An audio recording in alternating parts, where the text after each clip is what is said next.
Okay, so we're taking a look here at Android 7 Nougat or Nugget or Nagu, depending on where you come from. Perhaps not Nagu. So what's different?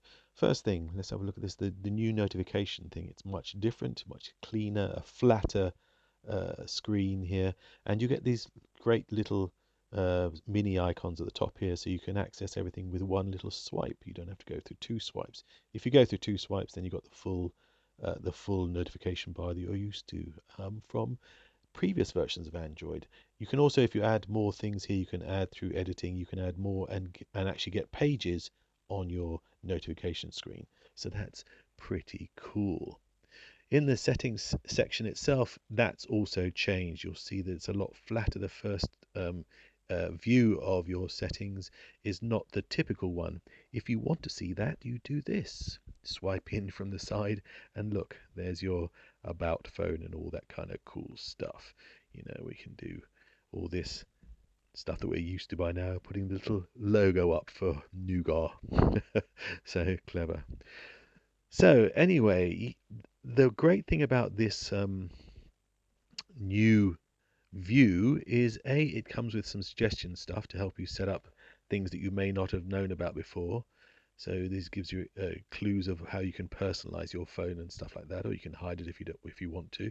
But it also gives you quite a lot of information straight off the bat on this screen, which means you don't have to hunt around for it. So your ringer volume is at 100. You know how many apps you've got installed, the amount of space you've got, all this kind of stuff, the battery life. All this kind of stuff is very useful without having to scroll through ages of the stuff you used to have to do here, yeah, under the old settings, which is pretty cool actually. While we're in here, let's take a look at some of the settings under settings. Here's display. This is a neat little new trick which they've done, which is quite useful, especially if you've got a little bit of a problem with the eyesight, getting old. So you can reset the font size, the display size, so you can make things easier to see, which is great actually, because I know some people find it quite difficult to see phone numbers and all that kind of stuff, especially if you're using say a 5-inch or a 4.5-inch screen. So now it's solvable with the new display size option. Another cool new feature is under the data usage structure, which is called Data Saver. So if you press that, you have the ability to turn on restricted data, which basically means that you won't get apps sending data in the background when you're not expecting it. Great if you're roaming and you're really paranoid about your updates coming or going. Be careful with it though, because it will stop your email apparently if you're not careful. So it's one to note, but a nice little touch to control data when you're not on Wi-Fi. Here's one of those things where you sort of say, why is it taking them so long to do that?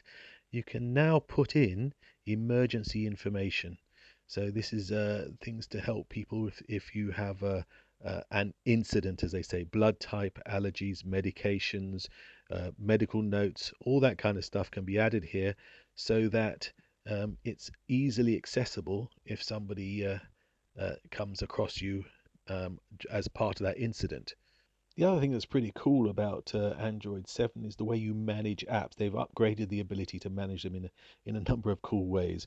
So, for instance, if you're just picked up on a calendar task that you're supposed to do, you know, you've got a number of ways you can actually access the information to help you find your way around those tasks. So we can push up the map, say, for instance, here, and put in the address, and we'll get the ability to spot.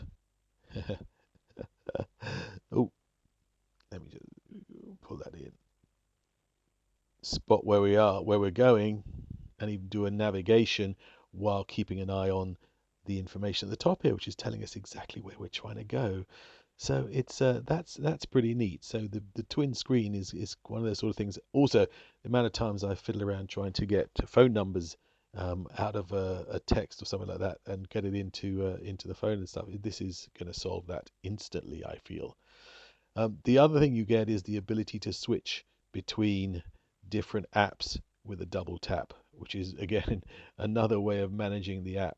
So it's apps you've got, so it's really easy to use that to find out where you're going and keep checks. It's small things like this that make the operating system like nicer to use, which is cool.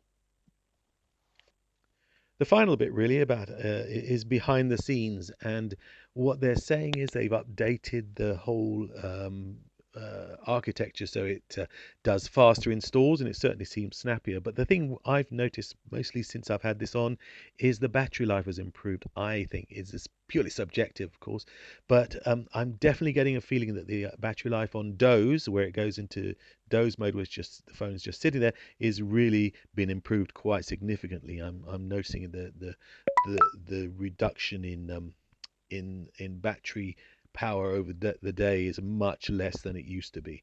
So that's what I call a real win-win. If that proves to be as real as I think it is, then to me that's really updated the phone in a huge way. So those are the major parts of the changes to Android 7. There's tons of stuff in the background which they've done. There's seamless updating so that it'll update more seamlessly in the future. There's improved security in terms of how the apps run and actually how the handset handles it.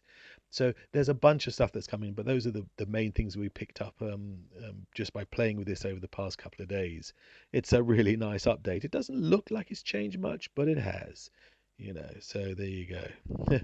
There you go. Nice little update. Thanks, guys.